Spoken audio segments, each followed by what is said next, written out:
ऐसी कोई स्टोरी जो आपने एकदम में सामने से देखी हो और आपके सामने सारी की सारी चीज़ें हुई हो, यू वांट टू शेयर? बहुत ग्रोथ। हाँ, ग्रोथ भी हुई है और एग्ज़िट भी लिया है बहुत जल्दी लोगों ने। भारत पे की स्टोरी मैंने देखी थी। मेरे सामने ही 3 साल के अंदर-अंदर यूनिकॉर्न बना था। तो वो मेरे बिल्कुल आँखों के सामने चल रही थी स्टोरी और वो इतनी रैपिड ग्रोथ 3 साल के अंदर 10,000 करोड़ की कंपनी बनाना, तो आई वाज़ एस्टोनिश्ड कि चल क्या रहा है यार, कि मतलब 3 साल में तो यार आपको जस्ट समझ आती है इंडस्ट्री कैसे होगा, काम कैसे होगा। उसमें कनेक्शंस आप बनाते हो, आप प्रोडक्ट फिगर आउट करते हो, मार्केटिंग फिगर आउट करते हो। But one of the fastest growth मैंने वो अपने आँखों के सामने देखी थी, तो आई वाज़ वेरी सरप्राइज़ कि यार ऐसा भी कुछ हो सकता है। तो that that was the reason, मतलब जब मुझे लगा यार कि कुछ बूटस्ट्रैप छोड़ के कुछ दूसरी साइड जाना चाहिए, कि वहाँ पे थोड़ी अगर आपने कुछ चीज़ें सही कर ली, तो आपकी ग्रोथ बहुत रैपिड पेस पे हो सकती है। बट अगेन इट्स वो एक्टर और क्रिकेटर वाली ही एनालॉजी है कि बहुत कम ही क्लिक होते हैं ऐसे।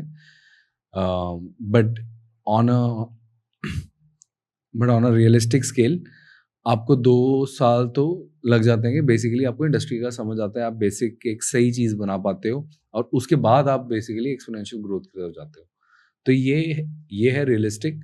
अगर आपका कोई बहुत अच्छी किस्मत रहेगी या बहुत पास्ट एक्सपीरियंस बहुत आपका था, आप उस इंडस्ट्री में रह चुके हो और 10 साल से कर रहे थे और आपको कुछ ऐसी इनसाइट समझ आया, आपने फटाफट इम्प्लीमेंट कर दी, then that's a separate story.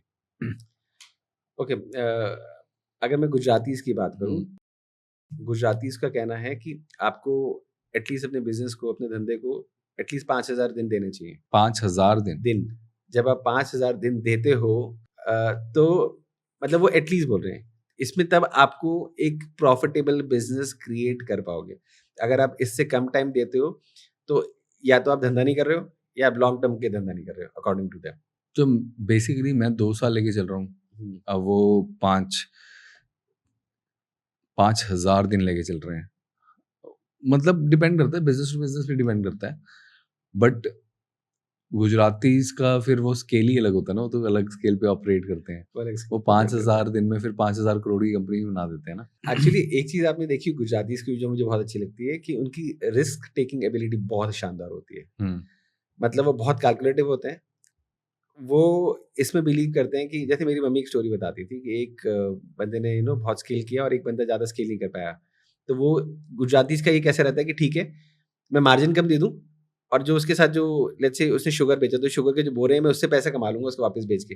But मेरा कस्टमर नहीं जाना चाहिए और एक बार जब मेरा कस्टमर मेरा बन गया, फिर मैं कस्टमर के साथ प्ले करूँगा। और दूसरी रिस्क टेकिंग एबिलिटी अगर उनको दिख रहा है कि अगर हाँ, उनके पास थोड़ा पैसा इन्वेस्ट कर देंगे और रिस्क ले लेंगे और उसके बाद उनका फट सकता है कुछ, तो फॉर श्योर वो रिस्क ले लेते हैं। वो 2 मिनट नहीं लगाते रिस्क लेने में। तो गुजरातीज़ के तो ख़ैर ब्लड में इनके बिज़नेस होता है। करेक्ट। तो और उनकी कम्युनिटी बहुत स्ट्रॉन्ग है।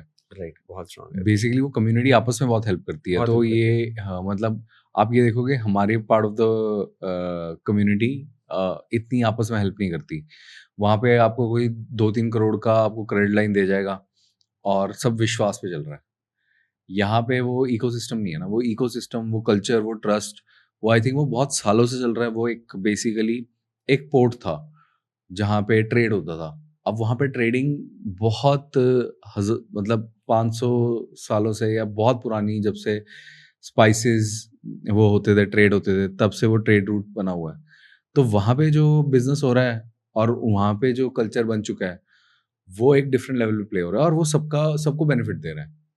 यहाँ पे I think business in north part of the India is relatively evolve नहीं हुआ उतना जितना वहाँ हो चुका है because of the various reasons, but community is one of the strongest reason कि गुजरातियों का बिजनेस बहुत ग्रोथ में क्यों रहते हैं।